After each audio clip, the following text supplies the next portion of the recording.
Let's do it, Neal. Okay. Good morning. I need to turn you down a little bit. There we go. All right. Russ Johns, I love what you're doing. You have an idea.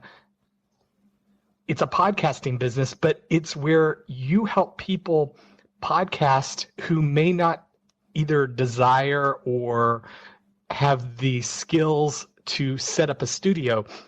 With you, all they have to do is get a microphone and book their guest, and you take care of the rest. That's exactly right, Neal. In fact, I'm using a couple of technologies that are going to allow a little more flexibility. And like you mentioned before, some of the technical issues of podcasting, and podcasting is over 10 years old now, and a lot of people that have been in podcasting for a while, they have a lot of technology. They have mixers, mix minus, and some of the technology is overwhelming for a lot of people that actually have the gift of voice and want to share their message. So my goal is to simplify that, make it as easy as possible and very approachable. And so if I can help those individuals that want to share their story and their message and get that into the world, I'm happy to do it, and I want to help out. So explain how it works.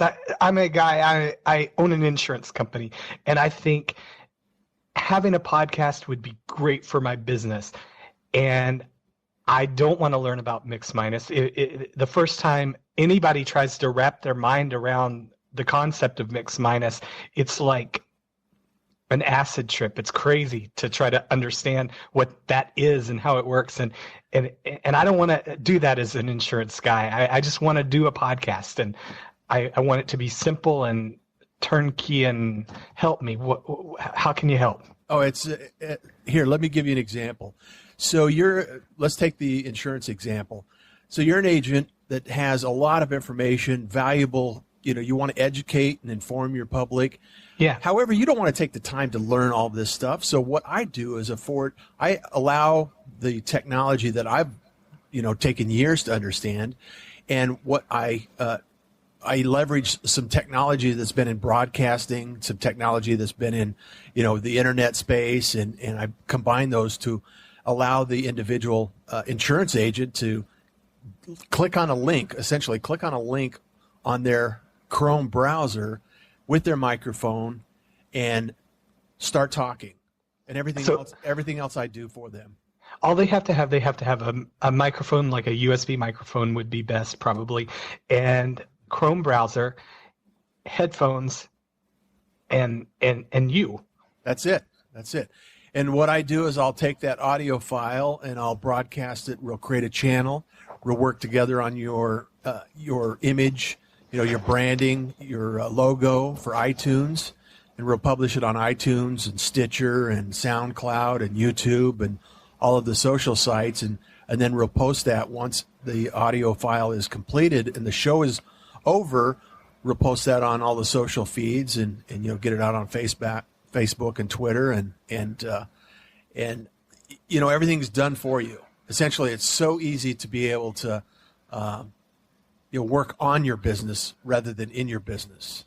And we're using the technology to record right now, and so if you want a sense of the quality and everything, you're listening to it. Yeah, and you don't have to worry about setting up Skype and making sure that your bandwidth adjustments are set correctly, and some people use a double ender to improve their quality, and not everybody has the bandwidth to run, so halfway through a Google Hangout or a Skype call, sometimes it gets a little it drops off, and it can be unusable. You can record a conversation that's great, and it's not worth sharing because the sound quality is so terrible because the Skype goes funky in the middle sometimes. Yeah, and it's all what we're doing is there's only 25% of the U.S. that even knows what a podcast is, and and what I call audio on demand is a huge opportunity for business owners that want to kind of lead the charge and get their name in the game is my references. And there's so many things that you can develop creatively that it's just a no-brainer from my perspective to be able to say, hey, you have a short story, you have a gift, why don't you share it with the rest of us? So it's simple. And they can book guests who are in completely different locations. They just join the same link in a Chrome browser, and they can be part of the conversation too. Absolutely. In fact, think of it this way. You're in a recording studio. Each one has a mic that's connected to a cable going into a mixer. Yeah. Well, the only thing I'm doing is I'm using Chrome browser and the internet to exchange that cable to a microphone that's somewhere else. And it's high quality. It's not like a Skype call. No, in fact, we're having a great conversation right now, and the funny thing about it is the broadcast industry and the movie industry has used this for years for voiceover talent. Different people in different parts of the world re-recording over a movie screen, and the timing is locked in, and some of the things that are advantage. And now what's taking place is the technology has kind of moved into a more intimate location where people like you and I can use it, and I can help others that don't want to learn the process. I can just help them for them. One of the neat things is I live out in the country where I often wake up to the sound of a donkey braying, and my bandwidth here is very bad, and I'm a video guy, and I can't do video like I want to do video because I don't have the bandwidth, but I can do audio.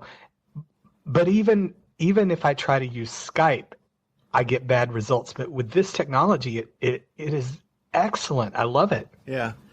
And here, let me add another level of interest here, is that right now, this conversation we're connected through Source Connect Now, which is the tool that I use, and it's an ISDN alternative. And without getting a lot, too geeky, it's think of it as a cable, a connection between people elsewhere.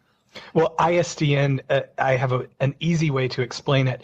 People who work in radio traditionally would have an ISDN line installed in their home, and they could get on a microphone in their home and talk on the radio and sound like they're in the studio because of ISDN. And this is an internet-based alternative to that. Yeah. And the other thing on top of it, as you know, and we've talked about before, is, I've broadcast thousands of programs using another program called Spreaker, Spreaker.com. And that's like for producing live content, right? Yeah. So right now we're producing a live show on Spreaker.com on my Reviewed by Russ program. Oh, cool. And so, we're using an ISDN alternative, and we're streaming it in my studio back out and broadcasting live. So, if you want a live program and you want to schedule it and you want to bring guests in, you have the option to do that. And you've done a lot of work with one school or several schools to broadcast all their sports stuff, right? Yeah, it's the way I got started into this technology is, I was operating a couple of radio stations, and we were broadcasting all of the high school varsity sports for an entire school district. I think it's the second largest school district in Texas. Wow. So, thousands and thousands of students and lots of games. I mean, we did golf, we did track and field, we did all, and they're still doing it. It's still going on at KBRZ Sports, and that's something that I'm pretty excited about sharing with the business community now. So it's just taking existing technology and moving it into another space, and leveraging that information to help others. And for businesses that don't really understand what that could do for them, just think about Apple and how media works for them. They record their press announcements and millions of people watch. That's not likely to happen for everybody, but say you have a few thousands of people who care about your new products or whatever. You can do that now. You can control your access to your audio through all kinds of new media tools. Absolutely. And think of it this way, as we develop as organizations, we're building a community. Ultimately, there's people that are going to want to do business with you, and there are people that are never going to do business with you. So if you can actually provide valuable information and instruct and educate and motivate those people and those audiences that are interested in your stuff, they haven't purchased yet or they haven't engaged with you directly. However, if you can provide a way that you can actually generate engagement and start a conversation, eventually that value is going to transfer into some level of communication. Either they're going to influence others to say, hey, I know what Neal does. He sells insurance. He's really brought a lot of value and information. You should call him. He sounds like he knows what he's doing. It's an authority engine, just like writing a book makes you an authority. Producing content for the internet, if it's of value, it makes you an authority, and you develop social proof. People start liking your stuff and sharing your stuff, and that makes your stuff more valuable. Absolutely. And I call it a traffic circle. Podcasting on its own is not necessarily think of it as a tool, just like social is a tool, just like your newsletter is a tool. It's how people nowadays are really interested in engaging where they want to engage, not where you want them to engage. And there's a shift in the market where you have to remove the friction to access your information. And if you can actually have that available in different formats at different times, then it makes it so much easier to build your what I call the traffic circle. One's feeding the other that supports each piece of the equation. So it's audio is a great tool. It's proven that statistically, people listen to their podcasts and their audio in their earbuds much longer than they stay in front of a computer or watching a video or anything else. And with 1.5 billion smartphones in the planet right now today, that's a huge audience. If you think about all the different kinds of businesses that would benefit from producing audio and video content, what are some businesses that maybe they don't automatically think that their business would benefit from releasing a show? I think of real estate agents. Yeah, actually, I think real estate agents are a great opportunity. And you think, imagine, if you will, a real estate agent is going to get new listings. They're going to have open houses. They're going to have, events. And they have to, at least here in Texas, they have to stay up on their education. So they're going to be looking at how they can achieve, these events and draw traffic to an open house. So there's absolutely no reason why you can't record a quick show, share that on your social feed, and say, and then schedule an event. Say, hey, I'm going to have an open house this Friday and Saturday at this location, and then you can engage your Twitter stream with that information and actually share that audio on Twitter now. And so there's absolutely no reason why you can't leverage all of these pieces of communication.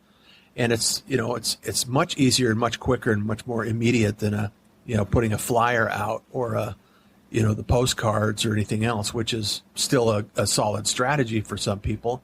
However, this is immediate. It could go out, real time if you want it to be. And so, contractors, on the other side of the equation, you could actually be a contractor, builder, and start producing information for your subcontractors, and become the authority and elevate your presence in the market as being somebody that provides a lot of valuable information. Trends in the market. You could look at how furnishings are changing. You could have a show on, almost like some of the programs in the past where they've talked about home reconstruction or new construction or remodel and how to get the most for your dollar. And you could be an authority very easily and quickly, in a very short period of time. I think of anybody who owns a retail store, they might not automatically think of doing a show, but say you own a grocery store, you should probably have a cooking show on your website. Absolutely. Absolutely. And say, you could even take it down. That just sparked an idea, Neal, is, okay, on aisle 29 in the confectioner's shelf, look for this piece of this item, and you can add this to your recipe. You could get very personalized. You could put everything on sale that's a part of a particular recipe for that week. Yeah. And you could say, hey, a recipe package 29, is this and this and this, and it's all of these items are on sale for the holiday season. So, bam, you send it out on on your social stream, and you have your audio feed, and you can take it to the next level. Now I want to start a grocery store. No, I think that's probably harder than I would ever I would give up. No, I think you just need to create the media that goes in the grocery store. Yeah. Think of the kiosks that you see at the gas stations now. Right. They're telling a story. In fact, they're starving.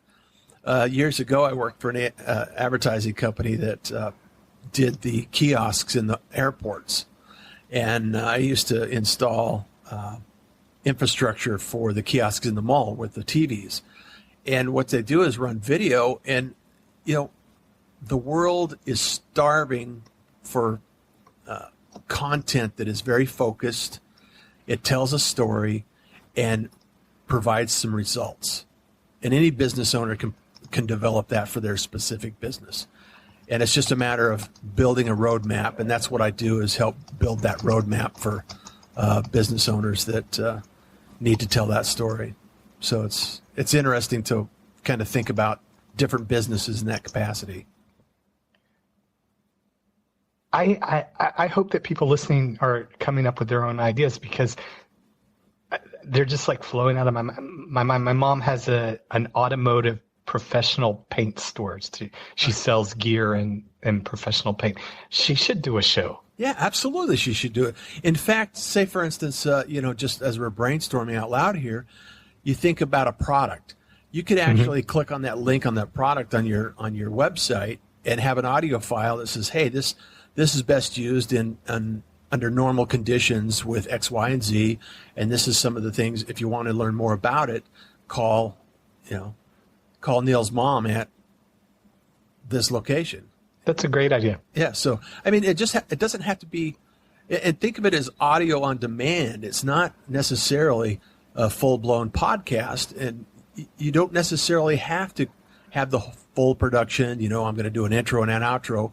However, with the technology and using technology in a creative way, there's so many opportunities you can develop by utilizing the technology that exists today. So this week I'm going to start production of an audiobook, and the author lives about 45 minutes away from me, and he will come up to the studio to record.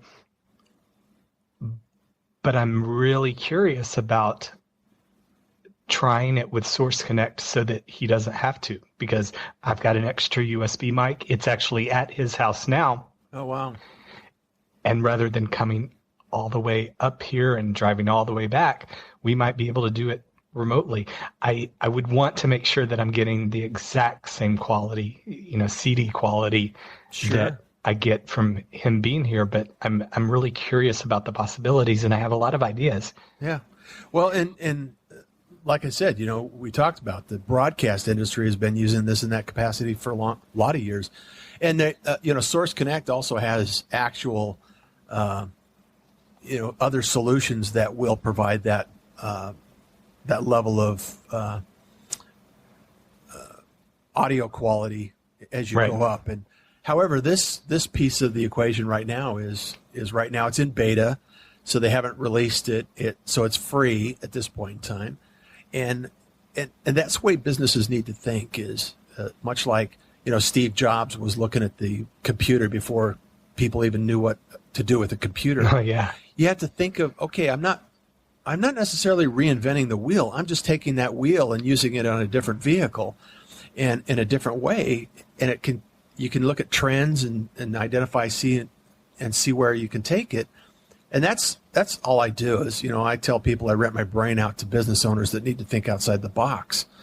And, looking at things from a different perspective and using technology that exists, much like this, I just love being able to solve problems like that. So. Oh yeah. And this is definitely solving a pain point that podcasters have. If you're a podcaster and you want to give it a try, it's at now.source-elements.com, and you can try it with another person for free. And it's really cool. It's better than Skype. And you can even set, like I'm recording right now on a mix minus setup. So if you're already set up to record on Skype, you can do it the same way, but you use this and you get much higher quality audio. But if you're not a podcaster and you want to produce audio and you don't want to buy the gear or do the post-production or the recording, you want to hire Russ, how do they do that? Just shoot me an email at russ@russjohns.com, or you can actually text or call me at 832-713-7440. Awesome. Thank you, Russ. Hey, thanks, Neal. I really appreciate it. Let's keep in touch and find out what the next adventure looks like. Absolutely. Cool. I'm so glad you turned me on to this. Hey, have a great day, man. You too. Bye. Okay, I paused.